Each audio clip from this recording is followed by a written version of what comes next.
Meta semmi ir-raħal taż-Żurrieq moħħok żgur li jfakrek fil-Baħar Iżraq li dan ir-raħal ħa ismu minnu.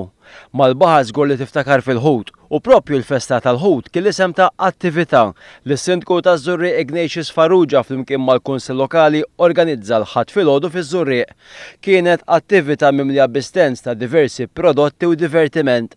Fost il-prodotti li wieħed seta' jsib kien hemm diversi stends tal-ikel bl-ingredjent prinċipali jkun il-ħut fosthom stand fejn wieħed seta' jdu ir-rizzi u l-pulpetti tal-makku.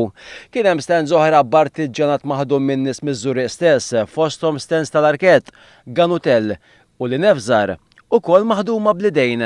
It-tfal ħadu gost jilagħbu fuq il-bouncing castles waqt li fuq il-palk kien hemm varjetà bejn kantanti u għannejja magħrufa. Wieħed seta' wkoll iżur xelter antik ta' żmien il-gwerra li jinsab fil-pjazza prinċipali tar-raħal. Preżenti għal din l-attività kien hemm il-Ministru Carmenu Vella u anke s-Segretarju Parlamentari Rodrigue Galdes. Kien hemm ukoll delegazzjoni minn Ċipru li l-Kunsill Lokali taż-Żurrieq għandu ġemellaġġ magħha.